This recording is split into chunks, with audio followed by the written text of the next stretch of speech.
Welcome, Cheryl. It's a pleasure to have you here today. Thank you. I'm thrilled to be here.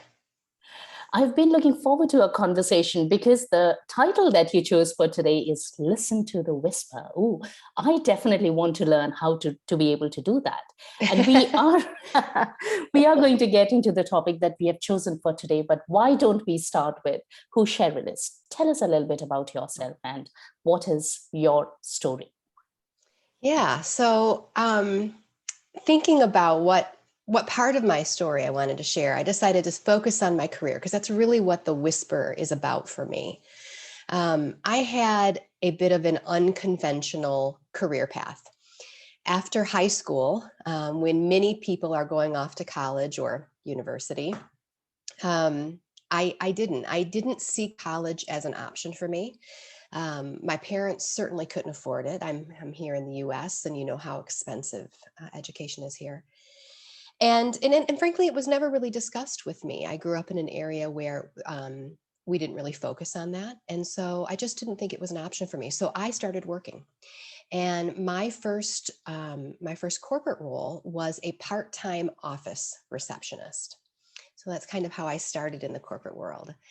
And then the company that I was working for had an opening in their accounting department and said, do you want to train in accounting? And I said, sure, and so I did that. And then at 24, I had an opportunity to purchase a business. And so I ran a small gift services business for a while. And then through some odd events, ended up in human resources.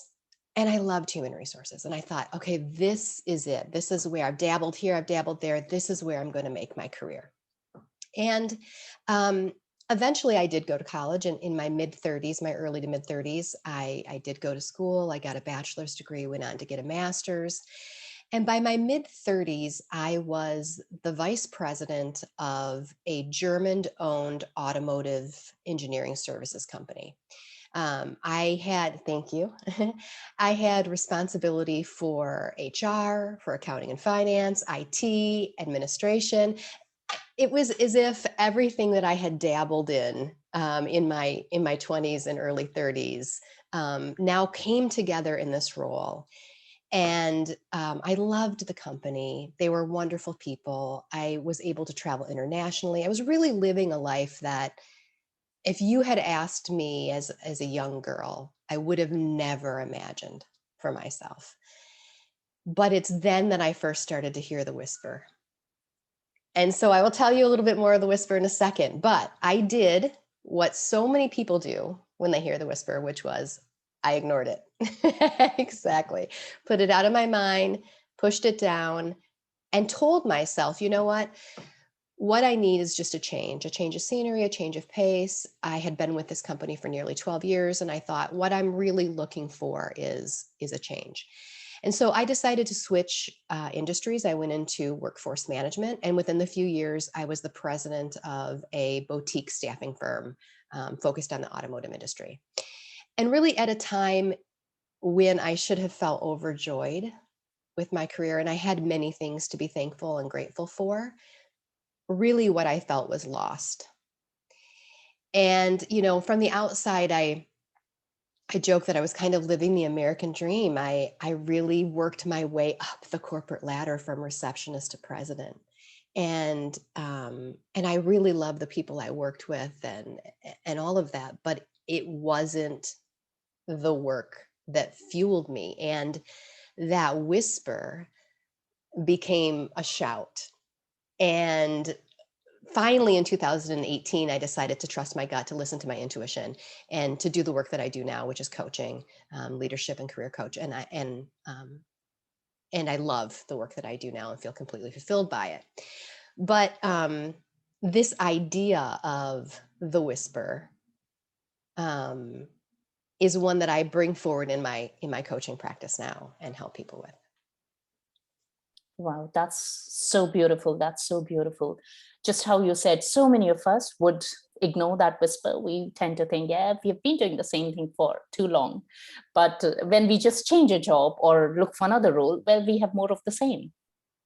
That's exactly right. And, I have to give credit where credit is due. I didn't come up with this idea of the whisper. I Mhm. actually heard it from Oprah, Oprah Oh. Winfrey. Yeah, I'm a big fan of Oprah and always have been. And in my late 20s, I was watching a show, an episode of hers, and I remember she was on at 4 o'clock in the afternoon. So I must have been homesick or something like that, because I never got the opportunity to watch the show. And I was watching her and she started talking about this. And she's talked about it several times since then. And it's this idea that when something isn't right in our lives, it could be career, it could be personal lives, whatever it might be, life whispers to you. And it's just this little thing in your mind where you're thinking, this isn't right, or I need something different. And we ignore it, we push it aside, and it gets a little bit louder and a little bit louder and a little bit louder until it's really screaming at us, or she says sometimes hits you upside the head. And you can't ignore it anymore. And her advice and my advice is listen when it's a whisper, pay attention then. Because if you wait too long, that's when things start to fall apart. It's when you might overcorrect. It's when crisis happens in your life. So pay attention to the whisper. Mm, yeah. So, what do you reckon is the key reason why people wouldn't listen to that whisper when it is Yeah. something that's good for them? I think there's a variety of reasons. For me, it could be all summed up in the word of fear, just this idea of making a change. I knew that I was drawn to coaching. In my early 30s, the company that I worked for, the German company that I worked for, hired a leadership coach to come in and work with our leadership team. And in my very first coaching session, I thought, oh, this is the work that I'll do someday. Like I felt so, and there was no logical reason for it. It was really my gut. It was really my intuition just saying, like, this is it. Um, and so some people don't know what it is, right? Some people know I need a change, but they don't know what it is. I was fortunate that I knew what it was, but I was so afraid to take that step. It was really um, so far out of my comfort zone to do it that it really took me until 2018 and to say enough is enough. That whisper had become loud enough that I said, now is the time. If not now, when? Essentially, going into the final years of my career and thinking now is the time if I'm going to do it. So, you sat with your whisper for quite some time, didn't you? A very long time. And I kept returning to it and I kept pushing it aside. And I even hired a coach at one point to help me shut it down. Wow. I was like, I need a change and I'm unhappy. Help me be happy. Help me be happy in this situation. Because, on paper, I had everything, the corporate role, I worked with amazing people. It wasn't as if I disliked the company I worked for, or the people I worked with. And, um, and everything that comes with it, financial security and all of that, that I thought I just need to figure out how to be happy in this situation. And of course, through the work with a coach, I realized, no, it's not the situation. It's me. That has been one heck of a ride, I would say, starting as a receptionist, going up to all the way up to the president of the organization, and then setting up your own business as a coach. Yeah, yeah, absolutely. And you asked about why some people ignore the whisper, and I think it's also because we start to tie our identities into a life that we built for ourselves. And I very much was linked to that kind of persona of who that was. Um, and when you think about making a change, and listen, the whisper doesn't mean we have to make this dramatic change like I made. It can be small change, which is one of the things I talk about with clients is don't overcorrect. Don't think and you go to the extreme, right? But I was so tied to this persona of who I was from a corporate perspective. And I thought, will people um, accept me in this other way? If I start to put myself out there in this other way, will they accept me? And of course, what I realized was yes, people don't pay much attention to us anyways, but we're way more concerned about ourselves than others are concerned about us. And I don't mean that in a bad way, but what I realized was it was really me who was invested in that idea, and that it was me who needed to get over kind of that idea. Yeah, yeah. We're going to talk more about it, but I want to share with you that we have a live audience filling up here. So Nikki Dykes is here and she says hello. Nice. Hi, Nikki. Thank you for joining us live. And she says, gosh, you're speaking to my soul here, guys. You know, I hear that so often when I talk about this topic, and particularly for people who are at mid-career, which is usually the demographic that I'm coaching. Yeah. Because I think in the beginning, even for those who went to university, we start on a path. We're so young. How do we know what we want to do with our lives? We take our best guess, or our parents guide us in a certain direction. And then, like me, I worked so hard. I was just like, I'm going to be successful at this. I'm going to do whatever I can. I'm going to dedicate my life to it. I worked so hard for it that the idea of changing something was almost paralyzing.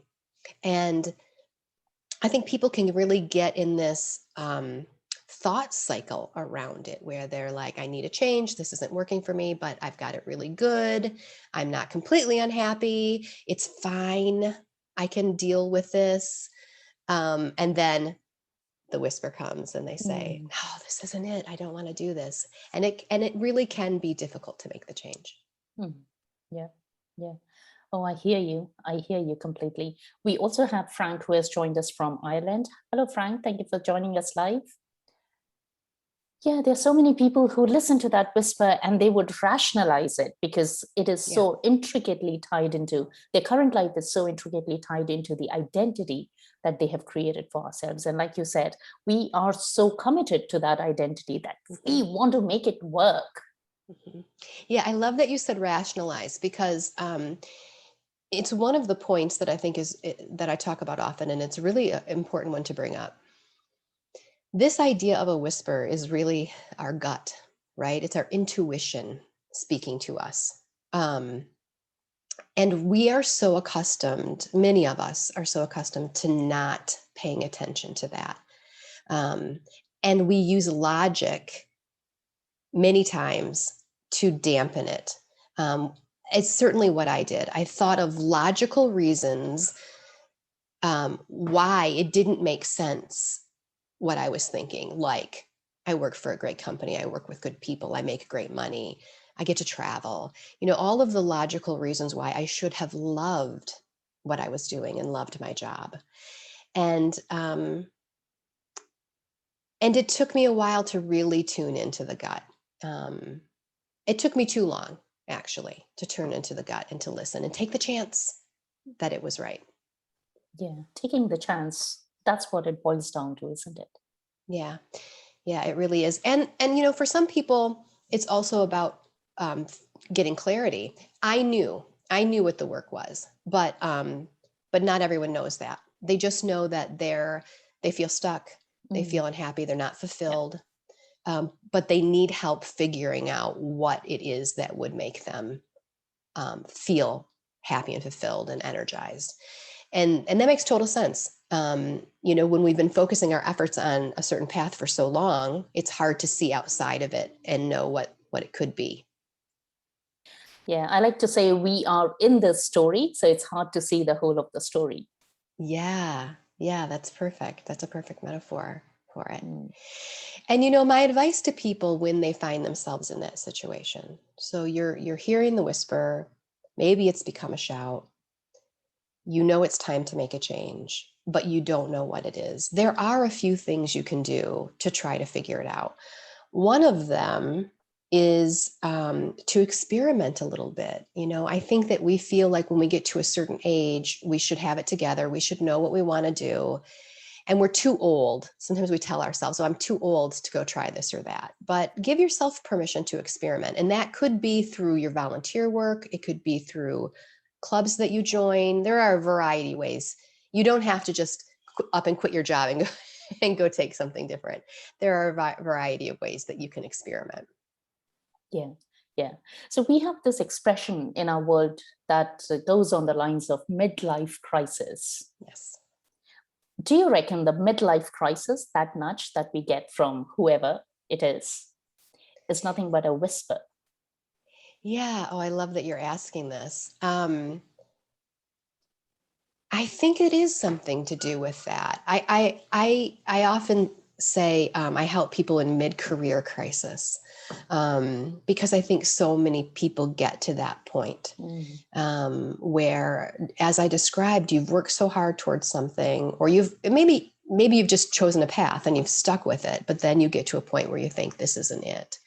And this is where that overcorrecting that I'm talking about can come in, where we wait so long to listen to the whisper that we get ourselves in a situation where we think we must make a drastic change. And we've burnt ourselves out. I certainly was there. I'd burnt myself out. And I thought, I've got to dial it way back. And which is that move from that German company to the staffing. Initially, I took a step way back and became a part-time technical recruiter. I was like, I just need to breathe. And then, of course, my natural tendencies came in and eventually became the president of that firm. But initially, I took a step way back. I didn't need to do that. And in hindsight, I didn't need to do that. If I had paid attention to the whisper earlier, I could have made a different shift. But, I think we wait because of fear, and then we overcorrect and we do crazy things. It looks crazy from the outside. And when you talk about midlife crisis, you hear about people who buy sports cars or, whatever. I think it's overcorrecting. I think that they heard the whisper, I need a change. I need something more in my life. And then they thought they needed something big and drastic to make that change, that difference. Yeah, yeah. And if they're unfulfilled from inside, a sports car doesn't fix it. No. And you know what? Just to talk about, to bring that back to career crisis, we do the same thing where we look for external things to help us fill that void. Like I said, I just need a change of environment or a change of scenery, a change of industry. I just need to feel excited again about it. And what I really needed to do was do the work that I knew I wanted to do. But I looked for outside things to help me fulfill that. Some people think I just need a new training, or maybe I'll go back to school. And maybe that's really what they want to do. That could be. But maybe they're trying to put a Band-Aid on it by something external. And it's really looking inside and figuring out what really energizes you. So true. The Band-Aid remedy would help us only for so long. Mm-hmm. And the whisper will keep coming back and it'll keep haunting us. Yes, it absolutely will. It absolutely will keep haunting us. Another thing that I talk to people about when they're hearing that whisper and they're not sure what it means or the direction to take, I often say, look at your values for clues. And it's an exercise I do with clients where we look to our values. And I think oftentimes we think of our values as the things that help us decide what's right or wrong, or how to act in a certain situation, our moral compass. And it is that. They absolutely are that. But they're also clues about what makes us happy and fulfilled. And when we are living a life that's more in alignment with our values, we feel happier and more satisfied. And an example of that, a real life example of that for me, is the value of autonomy. So autonomy is a top 5 value for me. It's really important to me.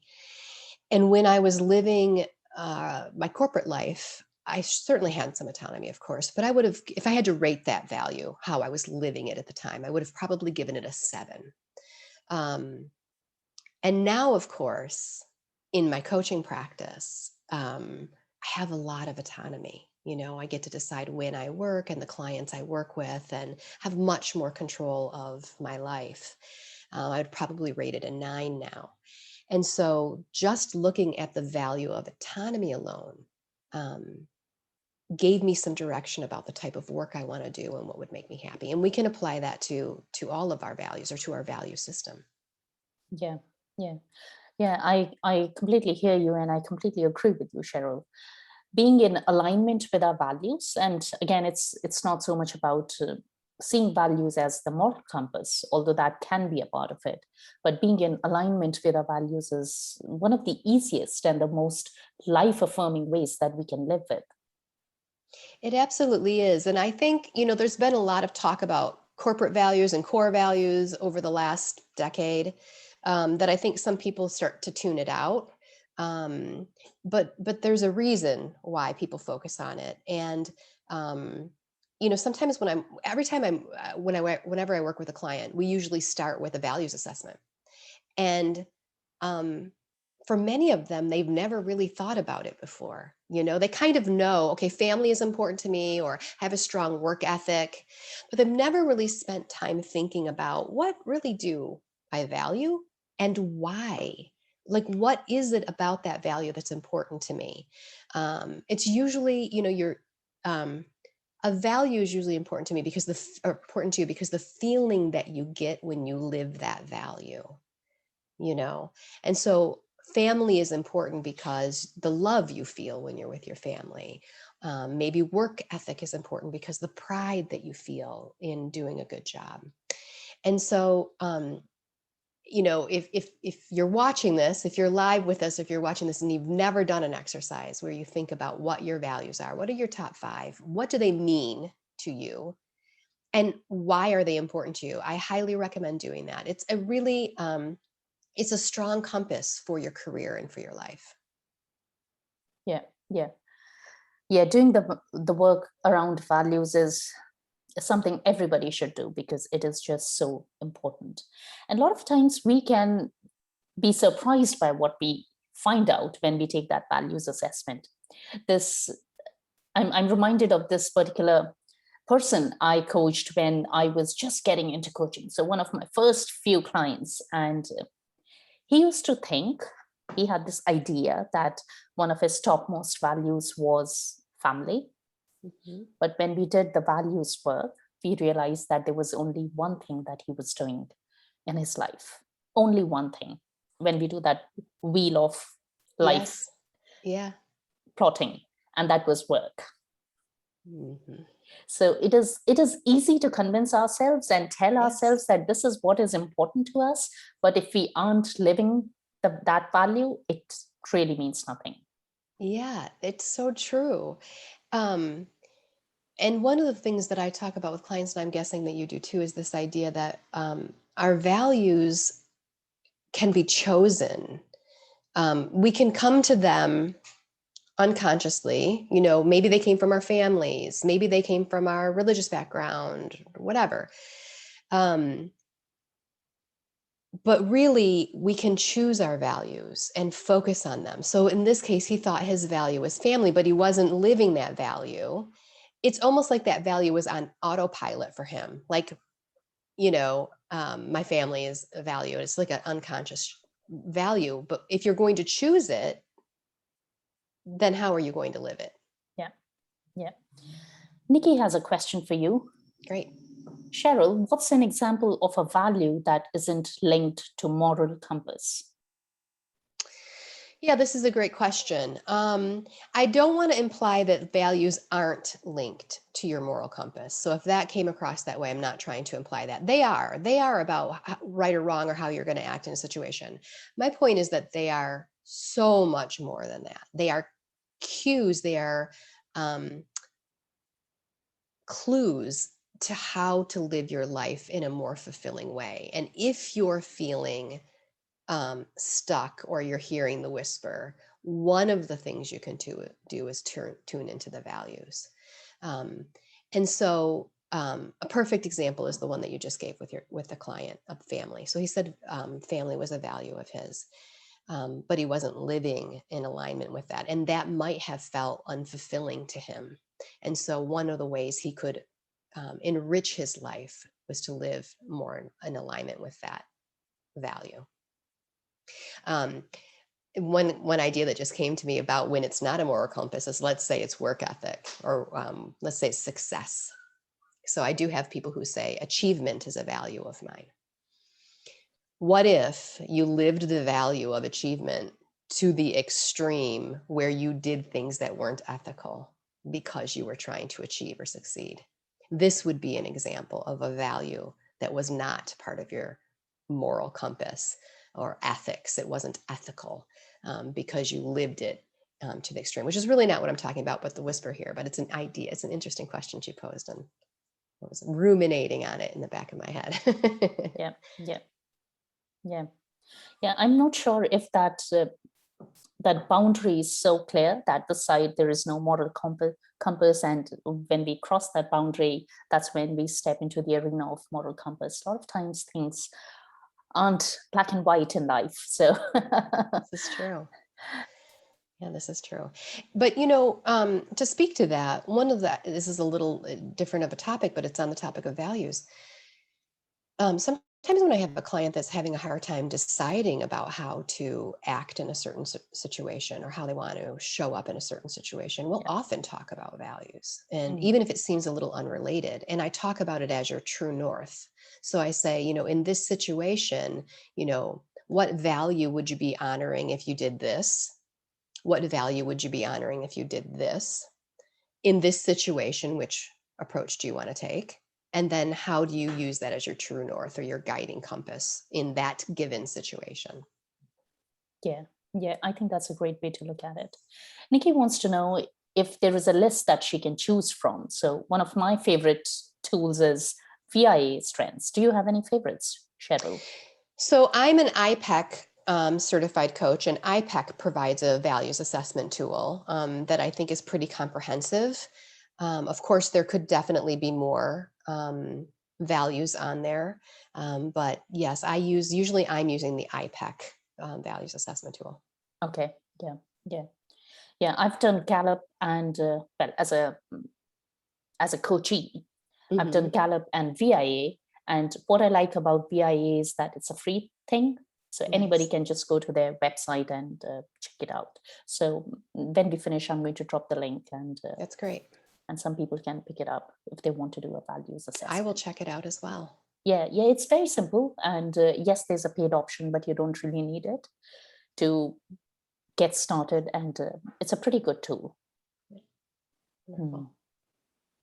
I love that Nikki's asking us questions. Yes, great. Yes. It's great to have a live audience. Yeah, absolutely. Yeah.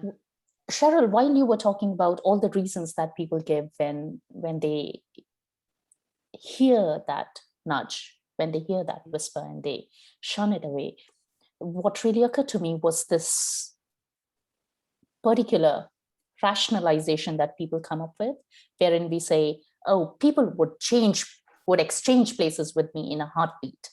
Yeah. So I think that's really a big one, isn't it? It is a big one. And you know what? For me, what that sounds like, and obviously every person's unique, but for me, what that sounds like is guilt for not appreciating, or you're worried that people are going to think that you don't appreciate or aren't thankful or grateful for what you have in your life, right? And you feel guilty about that. So it's this idea of like, people would change places with me in a heartbeat. How dare I want more? I know I felt like that. I have all of this. I've worked so hard for it. My family tells me how often that they're proud of me. And how dare I? Who do I think I am to want something different or something more, And the guilt around that, and maybe even a little embarrassment, feeling like, oh my God, am I going to admit that I need something different? Of course, that's all here. That's all internal work. And I worked with a coach to help me get through those types of thoughts. Yeah. Yeah. Yeah. A lot of those stories are just stories. They're just narratives. It doesn't really mean that if we have a story here, it is really true. They're two completely different things. Yes. Yes. As Brene Brown says, the stories we tell ourselves. And we're constantly telling ourselves stories. It's just how the brain works, and trying to make sense of things. And just because it's in our mind, just because we think it, does not mean it's true. It might be true for us in the moment because we believe it, but it doesn't necessarily mean that it is true. And it's hard to distinguish those things. I think for many of us, we've been telling ourselves these stories for so long that it's hard to imagine there is another reality. Yeah. Yeah, Absolutely. I was recently listening to somebody, and they put it in a very simplified way, in a way that it stuck with me. And they said, you are not your thoughts. yes. You are not your feelings. You are not your body. Yeah. You have thoughts, you have feelings, you have a body, but you're more than that. Mm-hmm. Yeah. Isn't it powerful when you realize that? It's a hard concept to get your mind around often, but when you realize, particularly for me, it was around thoughts. When I started to realize that, yes, they are my thoughts. It is my brain thinking those. My mind is thinking those thoughts. But they aren't necessarily me. And more accurately, or more importantly for me, the realization was I have control over them. I think we often think that we can't control our thoughts, that it's just this thing that happens and I can't control it. But that's absolutely not the case. We have the power to redirect, to quiet. We do it with Whisper all the time. We do have the ability to control and change the way we think about things. It is within our control. Yeah, the power is always within us. Mm-hmm. Takes a while to get that concept, though, I would say. It takes a while to get that concept. And, when I'm working with clients, one of the things that we start with is just simply awareness. I'm sure you do the same thing, where it's like the first thing to do is to tune into your thoughts, because our minds are constantly observing, thinking, analyzing, judging. That's what it was built to do, right? Yeah. It's its job. Yeah. And it's on autopilot. And many of us are completely unaware of what's happening up there. Mm-hmm. Been there. And yeah. And when we start to pay attention and tune in, for many people, it's surprising how negative it is. I know it was for me. Yeah. I was like, whoa, I can't believe I'm thinking all these negative things all the time. Yeah. No wonder I feel frustrated. No wonder I feel unhappy. Mm. And so awareness is the first step. And then we can start thinking about, okay, what else is true? What else do we want to think? How do we want to handle it? That sort of thing. And that's the whole, this is a completely different topic than the whisper, but that's the whole idea of imposter syndrome, right? It's our mind thinking things that aren't, even when in the face of logic, when we know they're not true, we're still thinking them. And many people think, well, I can't control that. That's just what I think. But that's not the case. You can rein that in. You can redirect it. You can control it. Yeah. Yeah. If we watch our thoughts, it'll be surprising how many thoughts we would find on a loop. Yes. One of my first few coaches had introduced the concept of thought watching and stuck thoughts to me, which was all about watching our thoughts. So playing the observer in our own head and really observing what thoughts were coming and going in my head and how many of them were unhelpful And how many of them were on this constant loop, Yeah. and it was a stuck loop. Yeah. Yeah, it's so true.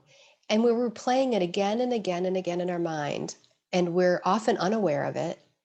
And it is creating feelings for us, emotions, but also physical feelings in our body. If you have a tension headache, if you feel nauseous, if you know, our thoughts have a lot of power, and they have too much power for us to be unaware of them. That's Yeah. for certain. Yeah. Yeah. And because we are so clever, we will find evidence to support those thoughts. Yes. Yes, right? Confirmation bias. Mm. Yeah. And so we will automatically ping on the things that confirm what we've been thinking and filter the things that are contrary to that, so that we're convincing ourselves that what we are thinking is true. Yeah. Yeah. Yeah.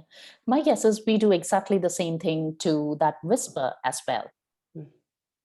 We talk ourselves out of it. So, what are some of the things we can do to get back in the zone so that we stop ignoring that whisper? Yeah. So much like having awareness around our thoughts, it's the same idea. Tune into it. When you hear the whisper, tune into it and really spend some time with it. Listen to what and I recommend writing it down. And that doesn't work for everyone. Some people don't really like the idea of journaling. And I'm not really saying journaling in the sense that you have to dedicate an hour a day. And although if you have that time, that's fantastic. No, I'm talking about um, because our thoughts spin and churn and cycle, if you can get it out on paper, it's really helpful. And so when you start to hear the whisper, tune into it.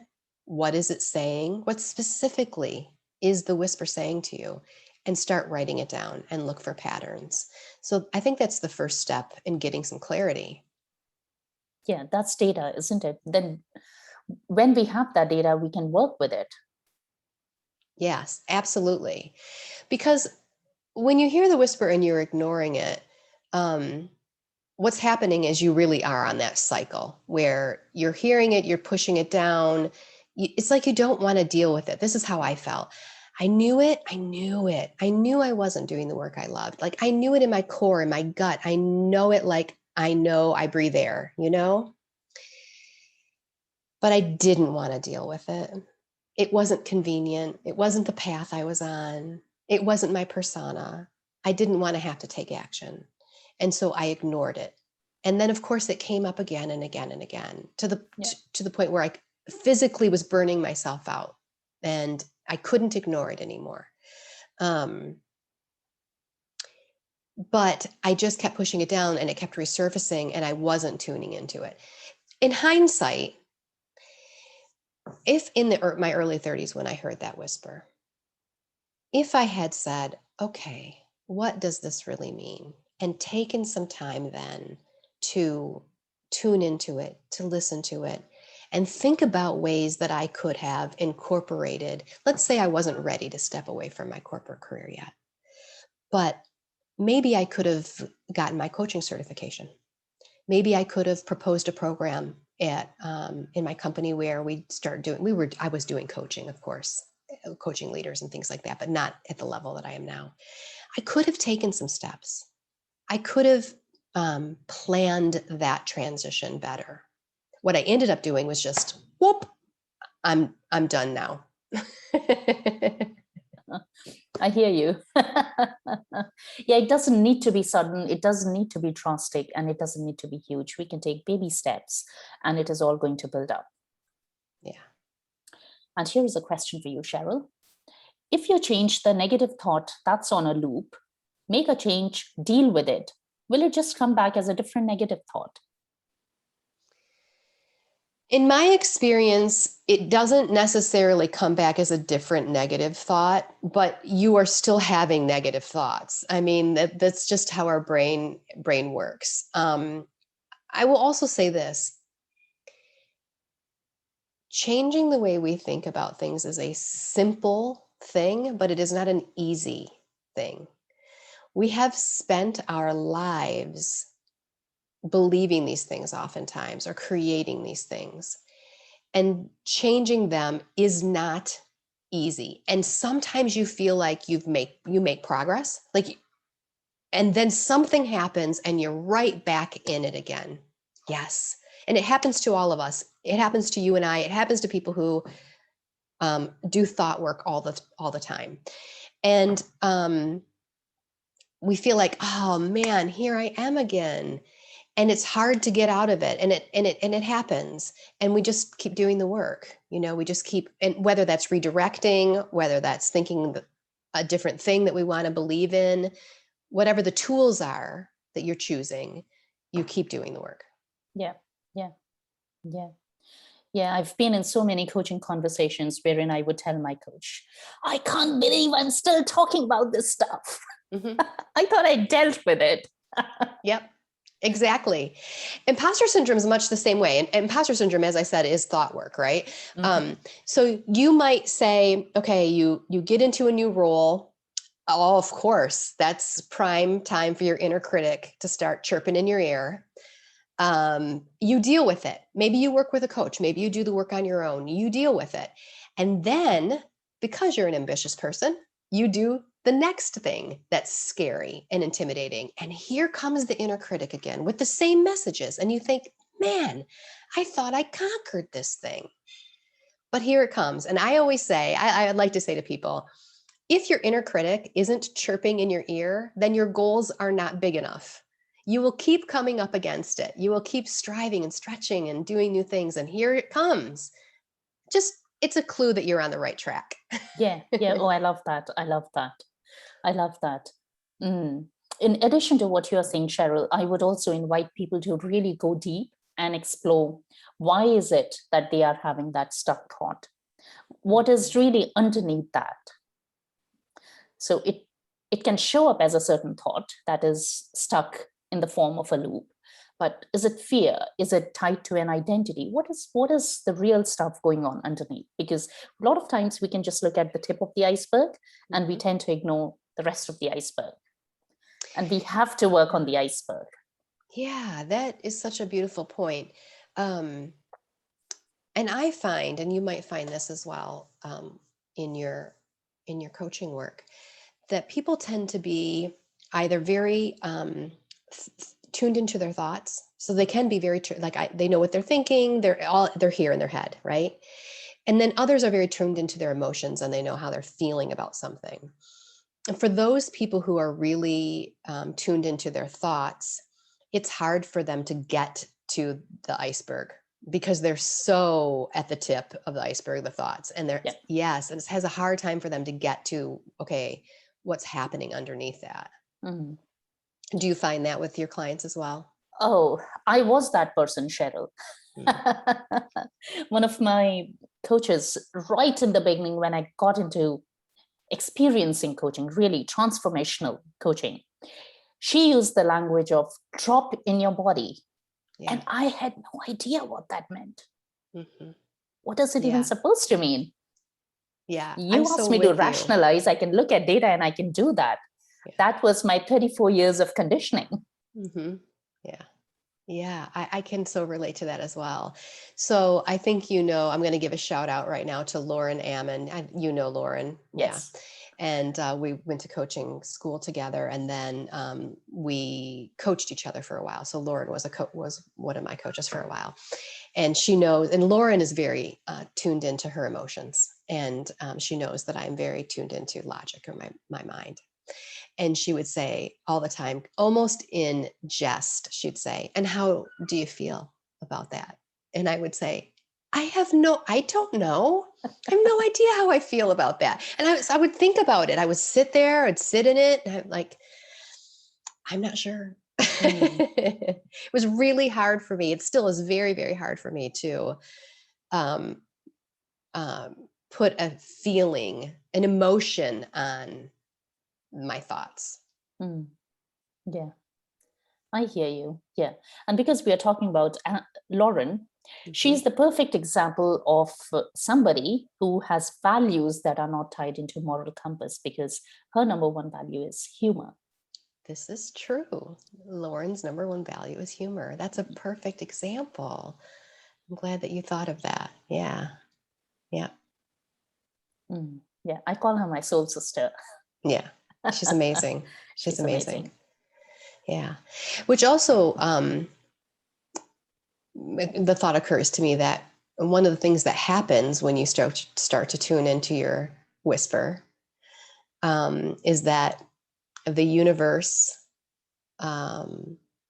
conspires to support you, I believe, and starts to bring people in your life that help you fulfill that mission. And Lauren was one of those people for me.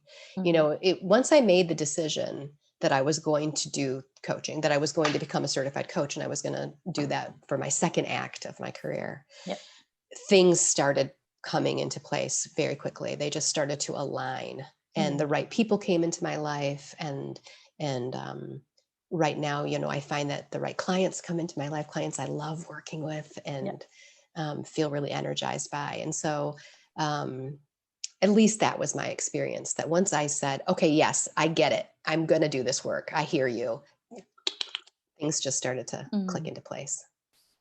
Yeah, what if you're working with somebody who doesn't have this idea of there is something more to this world than human beings or people and beings that we can see? That what if they don't acknowledge that there is a bigger power? Then how does this whole nudging and support from the universe thing works?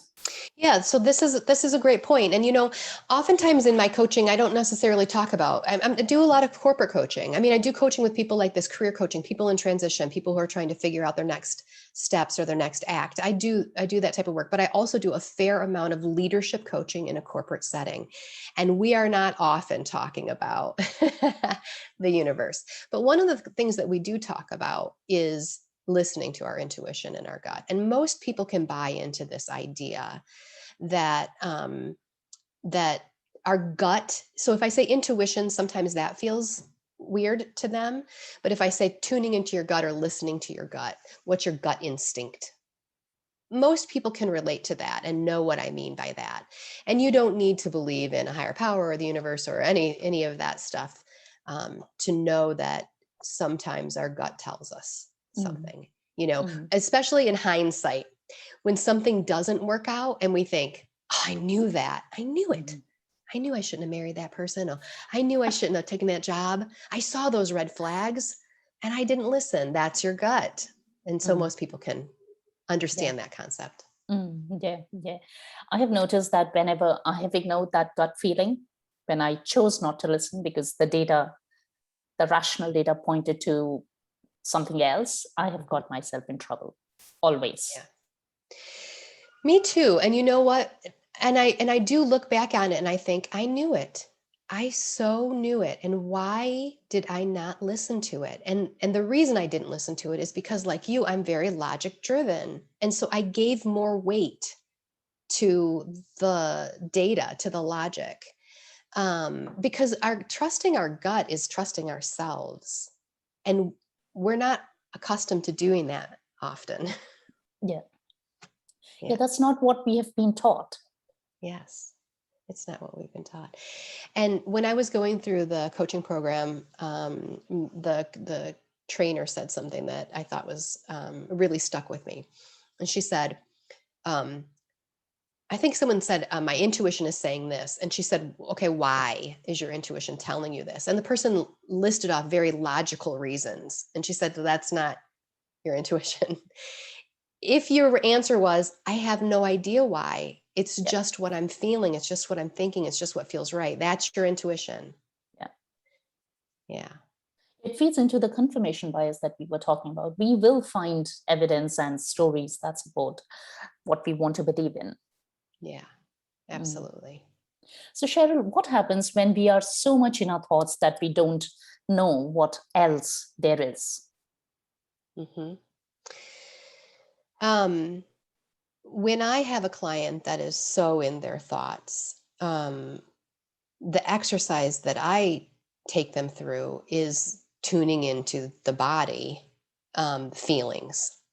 So much like if I have a person who's very in tune with what they're feeling, but has no idea what's happening in their mind, we essentially do the opposite. So I have them go through an exercise where when something's happening, something stressful or something triggering or something like that, they write down what they're thinking, which they're usually, quite aware of. And then I ask them to write down what they're feeling. Do they feel anything in their body? That idea of dropping into your body. Do you feel tight in your chest? Do you feel nauseous? Do you feel lightheaded? Is there something happening in your body? And of course, what are the emotions that you're feeling? I'm feeling angry. I'm feeling frustrated. I'm worried. I feel guilty. Let's spend some time just being aware. Yeah. I love that. Yeah, it is all about building that awareness so that we can look at the data and work with it. Yeah, because then we're looking for patterns. So we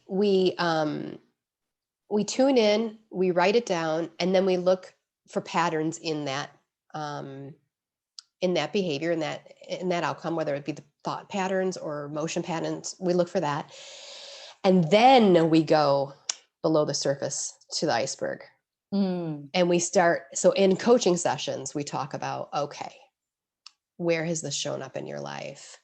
Yeah. We start digging deep. Now we've got some data to play with, right? We have some information that we can do something with, that we can dig deeper with. Yeah, I love that. Yeah, picking up patterns across different aspects of life. Yes. Yeah, that's exactly. So powerful. Yeah, because it's most likely showing up in other areas of our life. Yeah. So one of the questions I often ask clients is, where else is this showing up in your life? Yeah. And it usually is at home, or although we do bring different elements of ourselves to different settings, there's obviously there's truth to that. But usually if we're doing something in the workplace, for example, if a coworker's pushing our buttons around something, it's probably true that on your home life, your mother-in-law might be pushing your buttons in the same way, right? And so how we work through that is the same for both of those situations. Yeah. That's such a powerful example and such a relatable example. Yeah. Yes. Yeah. To just on the topic of button pushing, we think that button pushing is about the pusher. And it's not. We think that this person is so annoying and they need to change their behavior, and all of that's true. And maybe the person is annoying, but stopping the button pushing is all you. It's all internal work. Yeah, exactly. Yeah. My ego doesn't like that often. Yep.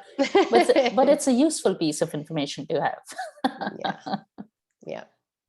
And again, it's back to thought work, right? Yes. It's all about, what are you making that mean? What are you thinking when that happens? Yeah. Why is that a problem for you? Yeah. Taking 100% responsibility for my life and my choices was probably the hardest thing I had to learn. Yeah. But it was also the most rewarding thing I learned during being coached and my work as a coach. And learning it and practicing it, again, are different things. And of course, you probably feel this way, that even though I know this, I do come up. Life is beautiful in that it keeps giving me ways to practice it.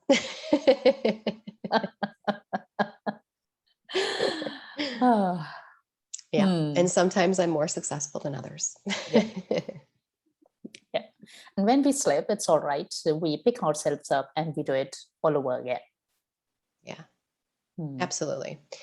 And, I'm a firm believer, and I'm guessing that you'll agree with this, that there is no failure if we learn. So if we've learned from the situation and we really spend the time thinking about what did we learn and how do we want to apply it differently moving forward, then we didn't really fail, because we gained something. We gained knowledge, we gained wisdom. Yeah. I don't know where I heard this. Failure is just a stepping stone to success. Mm-hmm. Yeah. So true. My high achiever struggles with that idea, Mm-hmm. but it's a useful concept. I'm working on it. Yeah. I think I work with a lot of high achieving, ambitious clients, and they struggle with it as well. There's this innate competitiveness, even if it's just competing with their own goals, if it's not even external. Sometimes it is obviously external, but they want to achieve, they're ambitious, and it's hard for them to accept a failure. But I'm not just saying it because it's a nice, nifty little tidy thing to say. Yeah. Truly, I have learned more from my failures than I have from my successes. Succeeding feels good, right? Yeah. It feels great. You set a goal, you achieve it, you feel wonderful. Yeah. It's embarrassing sometimes to, how sometimes people will be going for something like, I'm going to go for a new certification, or I'm going to take the CPA exam, or I'm going to take the whatever PMI, but I'm not going to tell anyone, because if I fail, I'm going to be embarrassed. Yeah. Which is natural to feel that way. Yeah.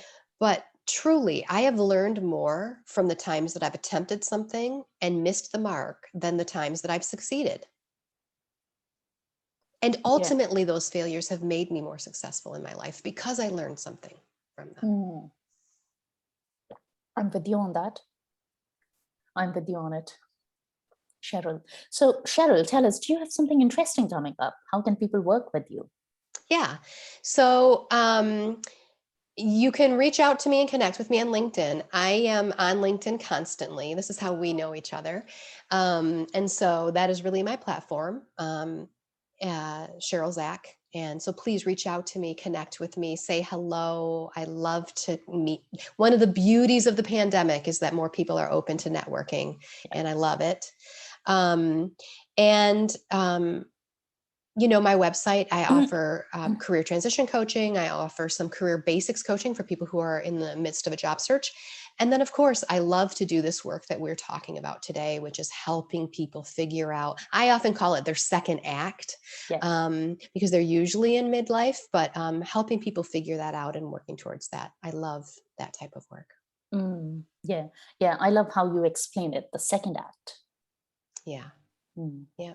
So powerful, so beautiful. Cheryl, this has been such a delightful conversation. When we finish, will you be kind enough to leave all your links just underneath this video in the group? Yes, absolutely. I'll be happy to do so. Cheryl, before we let you go, what is one big message that you can share with our audience? Yes.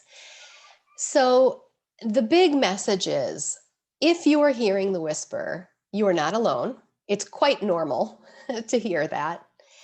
And pay attention to it. Don't ignore it. Don't push it down. Don't worry about what people are going to think.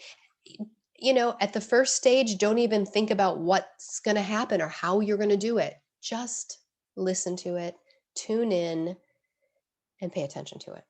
Yeah. So if there is a whisper, pay attention to it. Yes. Cheryl, thank you so much for coming today and sharing your wisdom with us. It has been a delightful conversation. I really enjoyed it as well. It was great talking with you. And thank you to everybody who has joined us live today. Thank you. Bye. Bye. Have a great day.